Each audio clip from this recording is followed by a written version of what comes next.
Some things, when spoken, are wrong. Secrets of Enlightened Masters.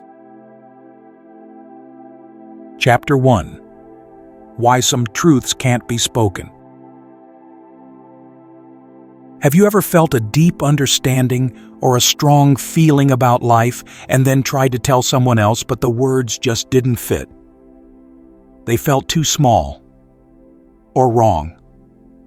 Why is this? Especially for deep truths about peace or waking up. Here I am, using words, talking about how words are not enough. It's a puzzle. This talk isn't a final answer. Think of these words as a finger pointing to the moon. The finger helps you see where to look, but it's not the moon. This talk is an invitation for you to look for yourself.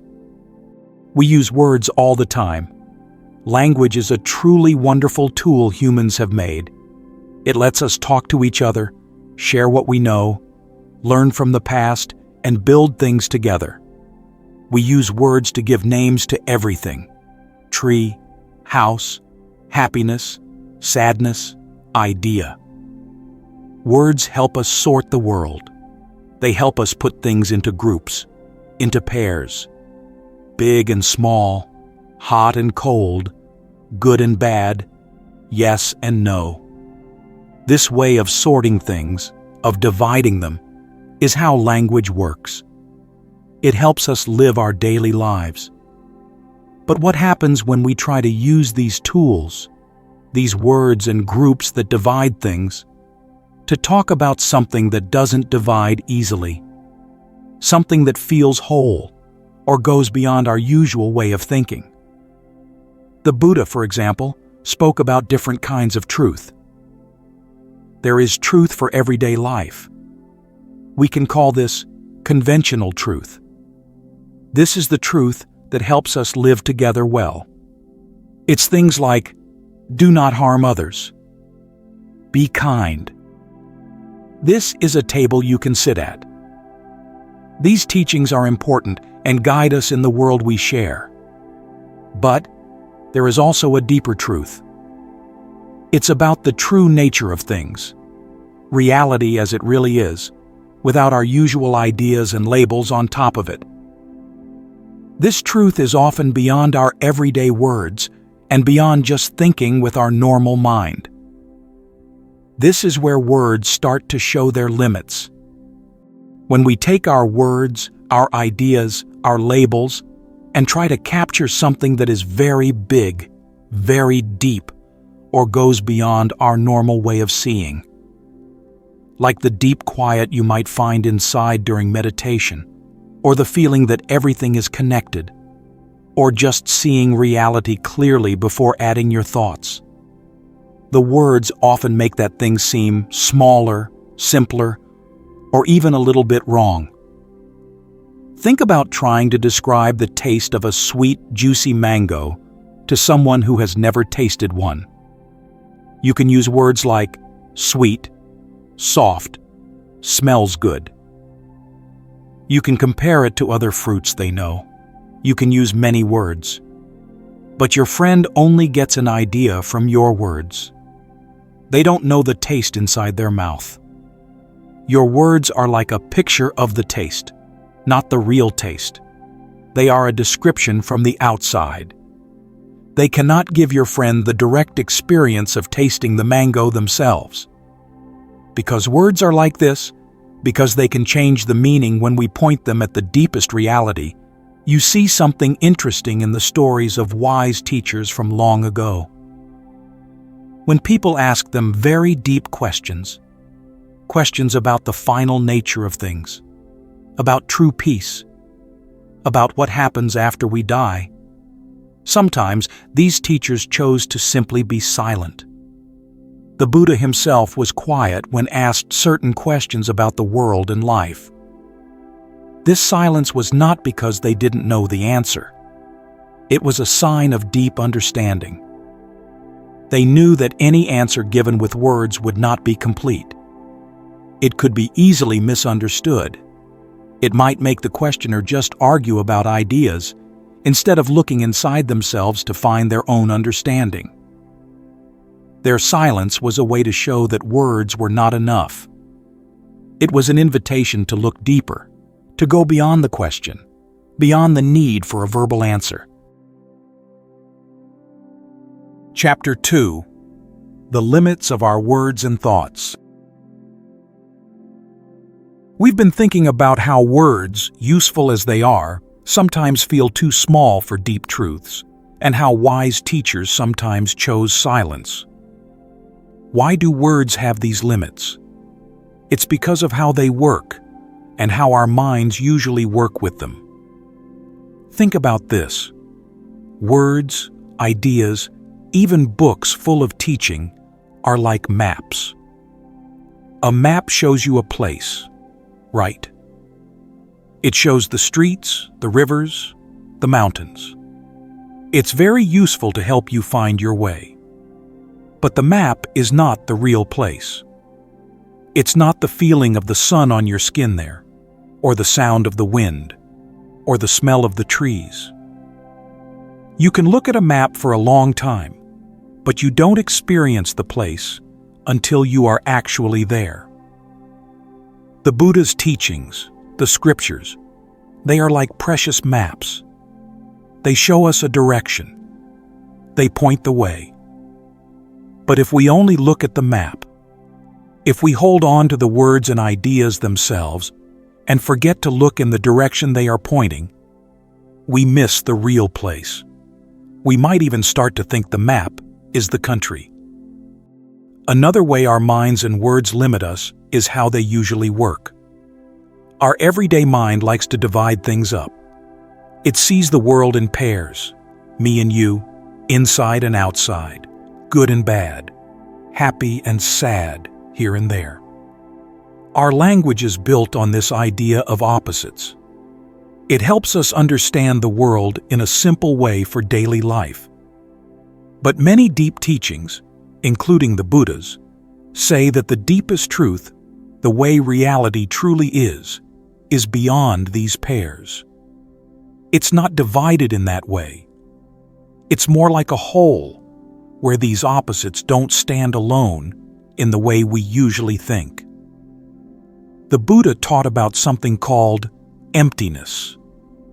This word can sound difficult, but it doesn't mean nothing is there. It means that nothing has a fixed, separate, unchanging self or core. Things are empty of that kind of solid, independent existence. Everything is connected. Everything depends on other things to be what it is. Think of a simple flower. Is it just flower? No, it needs sunlight, water, soil, time, the seed, the bee. It depends on all these things. It doesn't exist all by itself. This way of seeing things, seeing how everything is connected and always changing, is not something we easily get by just thinking in our usual way, dividing everything into separate boxes. It needs a different kind of seeing, a direct insight. Also, each of us sees the world through our own special filters. These filters are made of everything that has happened to us. Our past experiences, what our family or culture taught us, the ideas we have picked up, even our feelings and worries that we might not see clearly. Everyone's filters are different. Because we look through these unique filters, when we hear the same words or read the same teaching, each person might understand it in a slightly different way. Sometimes, it can be very different from what the person who spoke or wrote it meant. It's like looking into a mirror that has dirt on it. You see a reflection, but it's not perfectly clear. The Buddha reminded us that ignorance, not seeing the true nature of things, and mental difficulties like wanting things too much, feeling angry, or being confused, are like clouds or dirt on the mirror of our mind. They stop us from seeing reality clearly, as it truly is. We see things through our own ideas and feelings, not as they are by themselves. Chapter 3. What is this unspeakable wisdom? If words and our usual thinking can't fully hold this deep truth, what is this unspeakable wisdom like? It's not the kind of knowing we get from books or ideas. It's something else. There is a big difference between knowing about something and knowing something directly. Think about meditation. You can read many books about meditation. You can learn all the steps, the ideas behind it, what it is supposed to do. You can even explain it very well to someone else. This is knowing about meditation. It is knowledge you get from outside yourself, from books or teachers, through your senses and your thinking mind. But it is not the same as sitting down, closing your eyes, and actually doing the meditation yourself. When you sit and practice, you feel the quietness. You see how your mind moves. You experience it directly. That is knowing meditation from the inside. That is a different kind of understanding.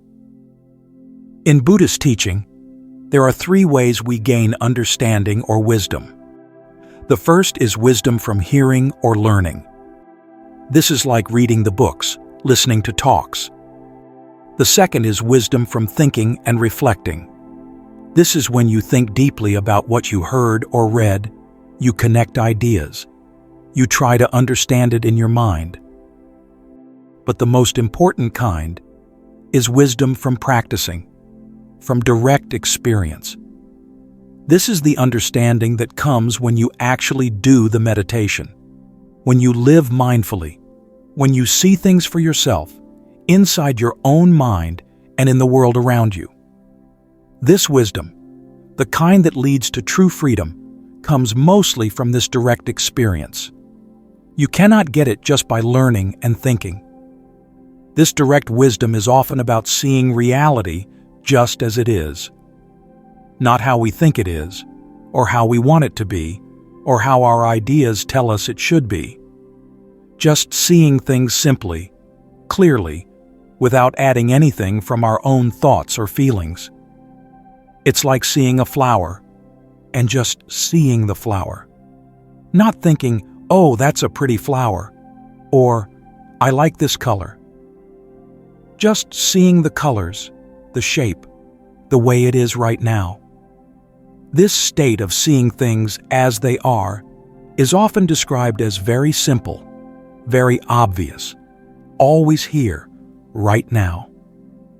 But it is very hard for us to do, because our minds are always adding their own thoughts, their own opinions, their own stories onto what we see.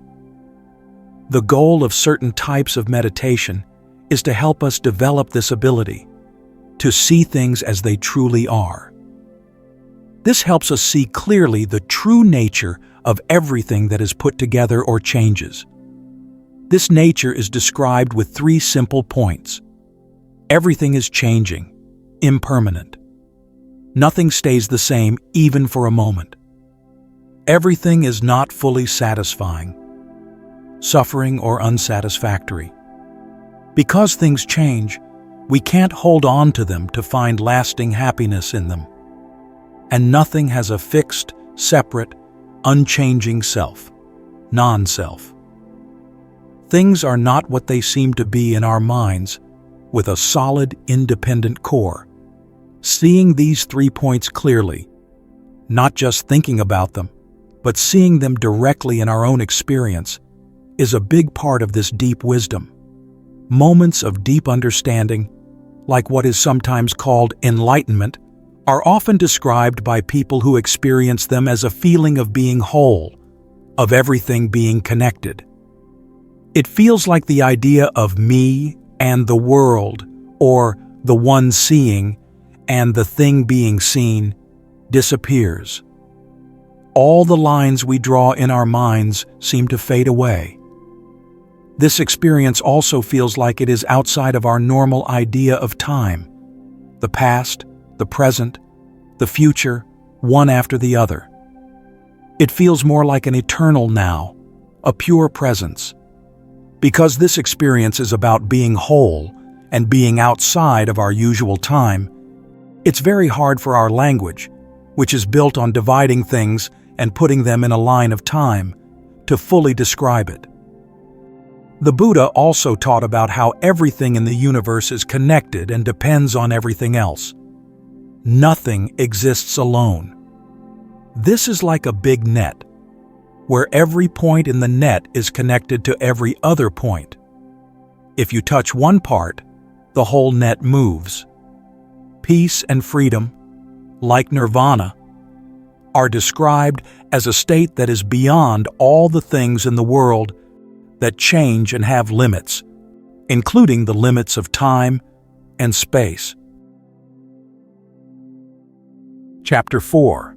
How Masters Share Truth Without Words. If this deep wisdom is hard to put into words, how did wise teachers help others find it? They used methods that went beyond just talking. Sometimes, what helped a student the most was not the words the teacher spoke, but simply being near them. Being in the presence of a truly peaceful, clear, and compassionate person can have a strong effect. It can help calm your own mind. It can make your doubts seem less important. It can open you up to understanding in a way that doesn't need words. It's like when you are with someone who is very calm, you might start to feel calmer too. There is a famous story about the Buddha. One day, he held up a flower in front of everyone who was gathered. He did not say anything. Most people were confused. But one student, Mahākāssyapa, simply smiled. He understood something deep, without any words being spoken. This is sometimes called a direct passing of understanding, mind to mind, going beyond language. Because our usual way of thinking, our logic, can sometimes be a wall that stops us from seeing clearly. Masters, especially in the Zen tradition, sometimes used methods that seemed strange or didn't make logical sense. They might ask a question that has no right answer you can think of, or they might do something sudden and unexpected. These are not tricks. They are meant to stop your normal thinking process, to shake your mind out of its usual habits. They create a feeling of real uncertainty, a big question mark in your mind. And from that place, when your thinking mind is stuck, sometimes a sudden clear seeing can happen, like a light turning on. Think of questions like, what is the sound of one hand clapping?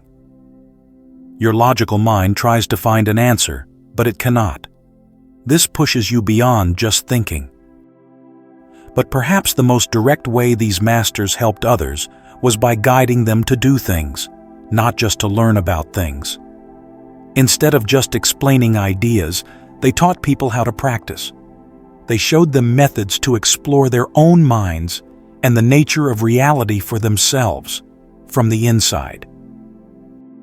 The main way they did this was through meditation.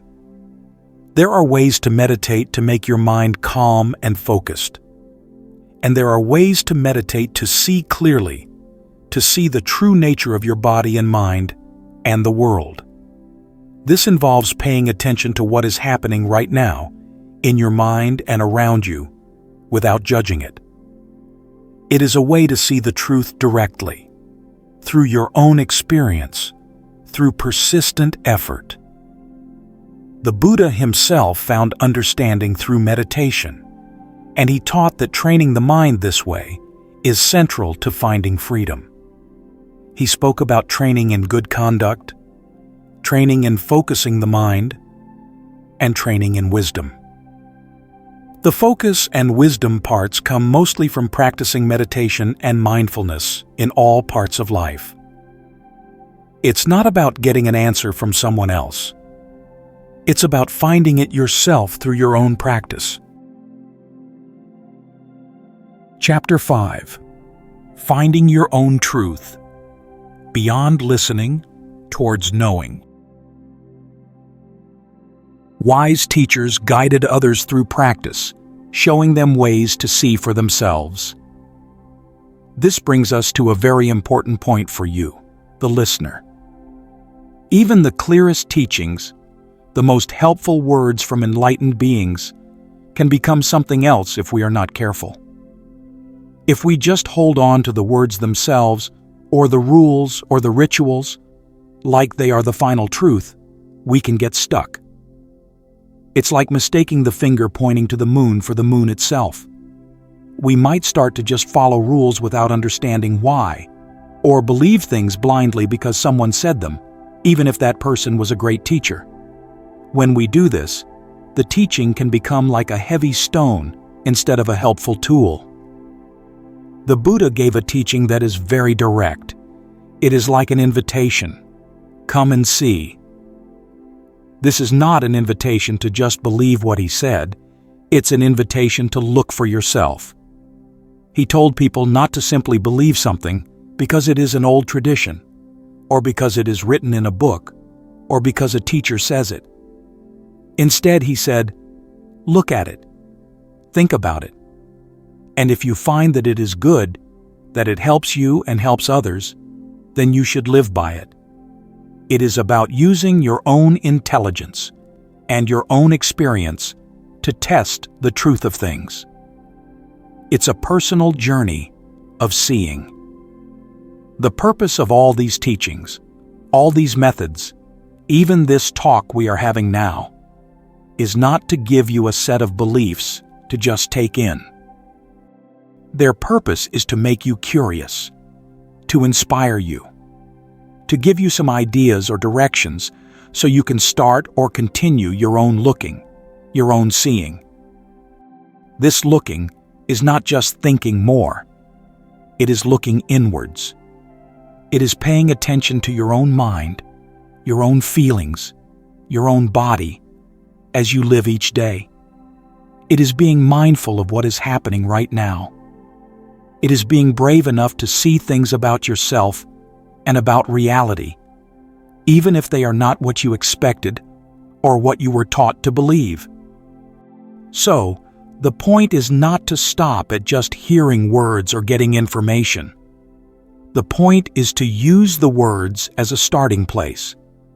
Try to set aside some time, even just a few minutes each day, to sit quietly. Watch your breath. Watch your thoughts without trying to change them. Ask yourself questions about what you truly believe and why. The most important thing is to experience and see for yourself. Now, we started by noticing the puzzle, using words to talk about how words are not enough. Why do we do this? Because even with their limits, words can still be helpful. They can spark interest. They can point a direction. They can ask the right questions. They can share an idea that might help someone look in the right place. This talk, like the teachings of the masters, is not the final stop. It is like a temporary boat to cross a river. Its real purpose is for you to see that you don't need the boat forever. You can, and you must, swim to the other side yourself. The deepest wisdom, the greatest secret of the enlightened masters, is not a hidden formula they kept to themselves. It is the path of seeing for yourself, the potential for waking up that is already inside each person. Sometimes, the quietness inside, the silence, is the strongest invitation for us to start listening to the voice of truth within ourselves. So, after hearing these thoughts, how will you begin your own looking? What might you do differently?